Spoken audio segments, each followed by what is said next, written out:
Udah berikut. Udah tandanya.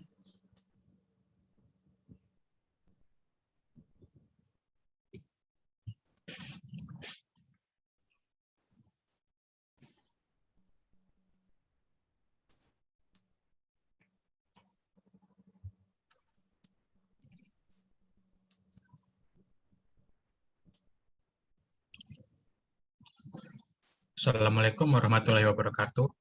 Kami dari kelompok Alfandra Eval Muafi, Ida Novita Syari, dan Arvin Muhammad Maulana akan mencoba menjawab soal dari manajemen investasi dan penilaian rencana investasi syariah. Next. Untuk soal pertama,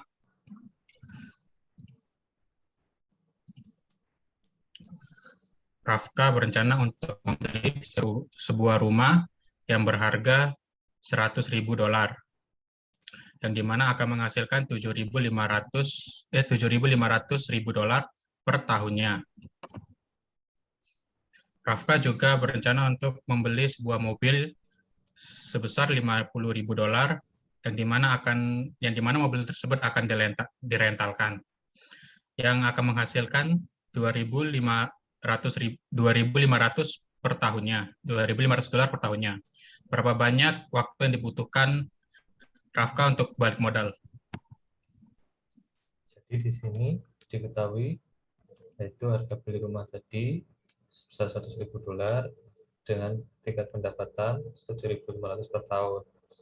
Terus nilai investasi mobil yaitu $50.000 dengan pendapatan $2.500 per tahun.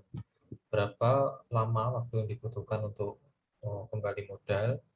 Yaitu dapat dihitung di sini, yaitu dijumlahkan tadi nilai investasi rumah tadi $100.000, terus ditambah nilai investasi mobil tadi $50.000, total $150.000. Terus net cash flow-nya yaitu $7.500 tadi ditambah $2.500 dengan total $10.000, maka dapat payback periodnya yaitu dapat dihitung yaitu $150.000 dibagi $10.000 dan dihasilkan yaitu 15. Maka waktu yang dibutuhkan Rafka untuk kembali modal yaitu mendapatkan modalnya kembali yaitu selama kurang lebih 15 tahun.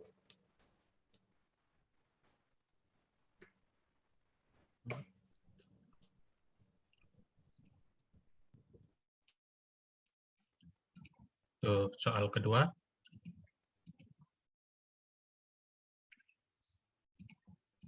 diasumsikan bahwa UIE memiliki proyek yang bernilai sebesar $35.000. Proyek tersebut diekspektasikan akan menghasilkan $8.000 per periodenya setiap tahun dalam 10 tahun periode. Dengan bunga sekitar 4%. Berapa periode yang dibutuhkan perusahaan untuk mendapatkan kembali modalnya? Di sini kita diketahui dana yang dikeluarkan UI untuk berinvestasi adalah $35.000 dengan cash flow-nya $8.000 per tahun, $8.000 per tahunnya. Dengan investasi dengan rencana periodenya 10 tahun. Dan diskon dan bunga 4%.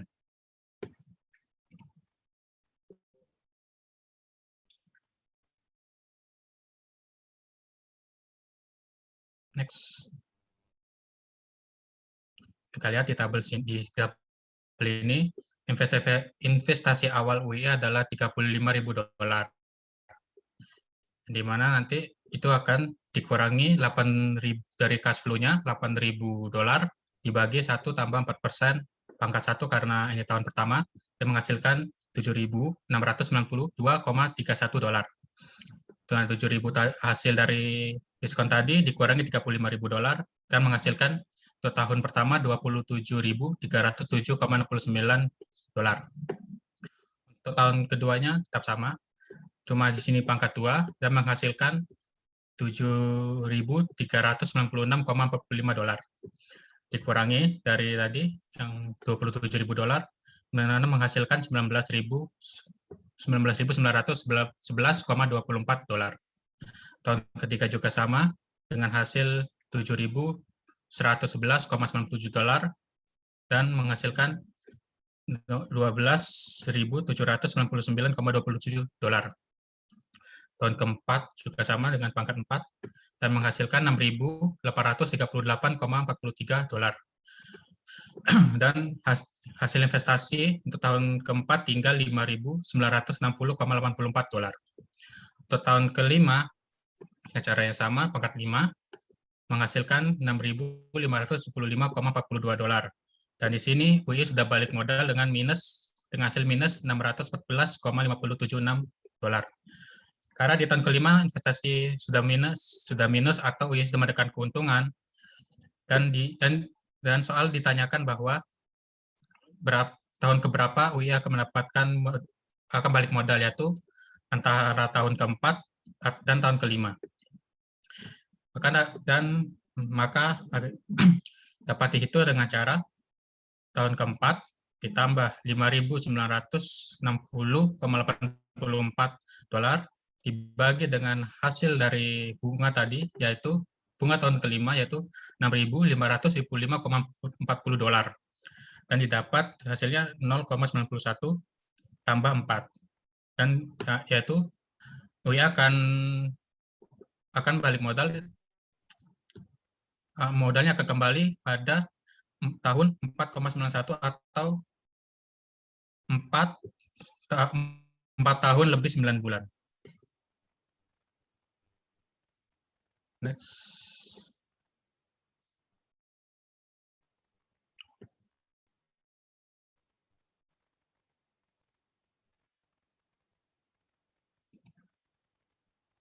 Untuk soal nomor 3.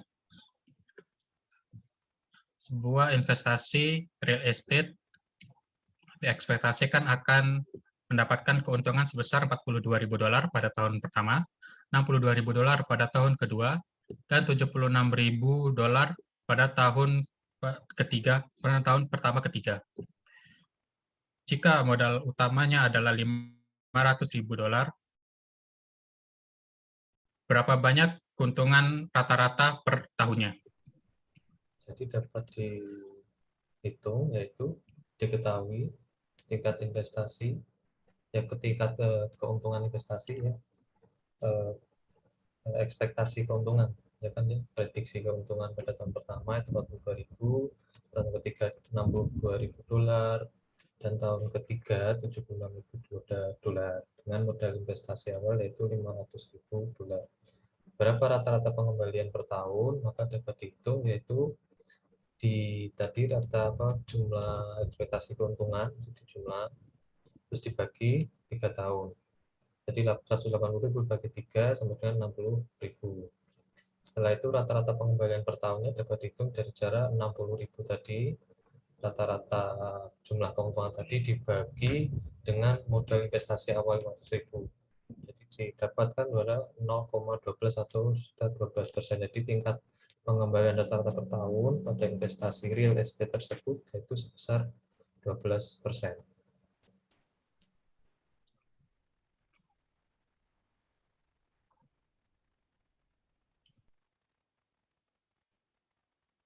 Next. Untuk soal nomor 4. Soal nomor 4 adalah jika saya menginvestasikan di pasar ekuitas sebesar $150 juta, maka pada tahun selanjutnya dari tahun pertama sampai tahun ketiga itu akan menghasilkan sekitar $60 juta, $70 juta, dan $40 juta.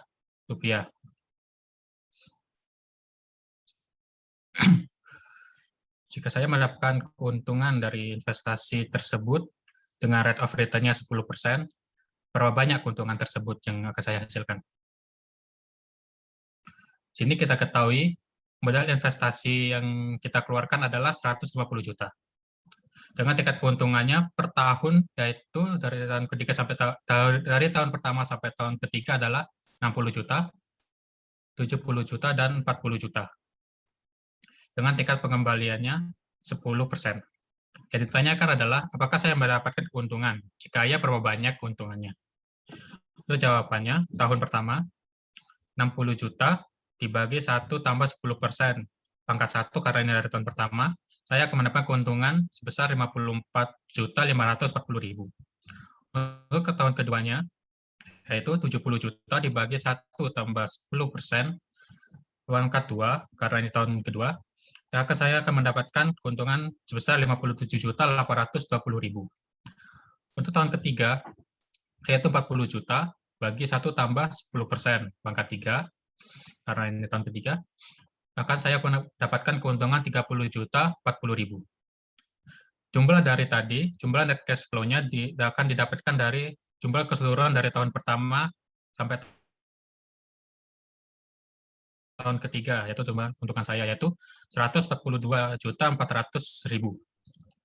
Net future value-nya adalah 142 juta, yaitu jumlah net cash flow yang saya dapatkan, dikurang jumlah modal saya, yaitu 150 juta. Net future value-nya yang akan saya dapatkan adalah minus 7.600.000 rupiah.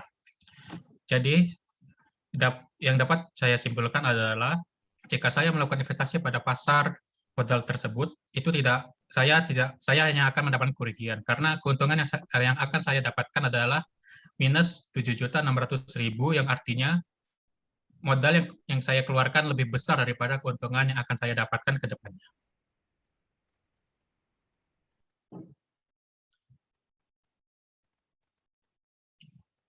Next, untuk soal nomor 5.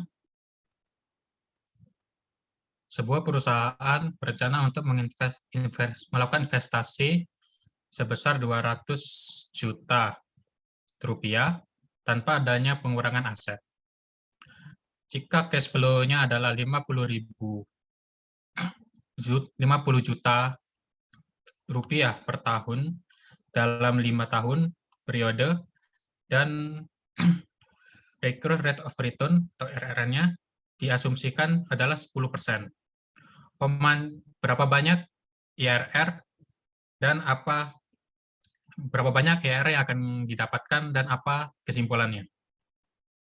Jadi di soal nomor 5 ini diketahui dulu, yaitu nilai investasi sebesar 200 juta, cash flow-nya sebesar 50 juta per tahun selama 5 tahun, dengan tingkat pengembalian yaitu 10%. Berapa internal rate of return dan apa kesimpulannya dapat dijawab yaitu dengan asumsi tingkat pengembalian, ya kan?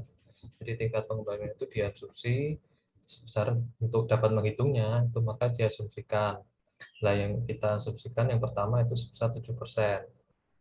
Jadi net cash flow-nya tadi 50 juta dikali 4,100 ya. Jadi 4,100 itu didapat dari 7% tadi. Jadi di tabel kumulatif kumulatif present value ya kan ya. Kumulatif value tadi 7% di periode 5 tahun itu didapat yaitu 4,100. Terus nilai investasinya 700 juta, maka dapat dihasilkan sekitar 5 juta. Asumsi kedua yaitu sebesar 8%, cash flow-nya 50 juta dikali tadi rate of return-nya tadi didapat dari asumsi 8% di periode 5 tahun, maka dapat 3,993. Dan nilai investasi sebesar 200 juta, maka didapat minus 350.000. Terus dapat dihitung juga, yaitu karena net present value tadi mendekati 0, itu di antara 5 juta dan minus 350, maka tingkat pengembaliannya itu ya di antara 7 sampai 8% tadi. Jadi di sini dapat dihitung melalui tabel 7%, terus 8% dengan tingkat selisih 1%. Dan present value-nya tadi 250 juta untuk yang 7% tadi, terus yang 8% 199.650.000, terus juga PV present value different tadi 205 juta, terus untuk yang 8% 200 juta, maka ini dikurangi maka dapat menghasilkan yaitu 5.350.000 dan ini 5 juta. Maka internal rate of return-nya tadi dapat dihitung yaitu 7%, itu dihitung dari given rate terendah tadi, prediksi asumsi tadi 7%, ditambah dengan 5 juta ini dibagi 5.350 dikali 1%. 1% itu adalah selisihnya tadi. Jadi selisihnya paling kecil paling bagus. Jadi dapat dihasilkan yaitu 7,93%. Jadi dapat disimpulkan bahwa nilai IRR tadi 7,93, yaitu internal rate of return-nya lebih rendah daripada minimum required of return-nya tadi yang 10% tadi. Jadi kalau lebih rendah itu dapat diartikan bahwa artinya perusahaan tidak akan mendapat keuntungan dari investasi yang dilakukan atau tidak profitable gitu ya, Val, ya. Jadi Ya, tidak mendapat menguntungkan. keuntungan gitu. Dapat disimpulkan bahwa investasi ini tidak akan menguntungkan, ya seperti itu. Sekian dari kelompok kami. Terima kasih telah mendengarkan penjelasan dari kelompok kami. Wassalamualaikum warahmatullahi wabarakatuh.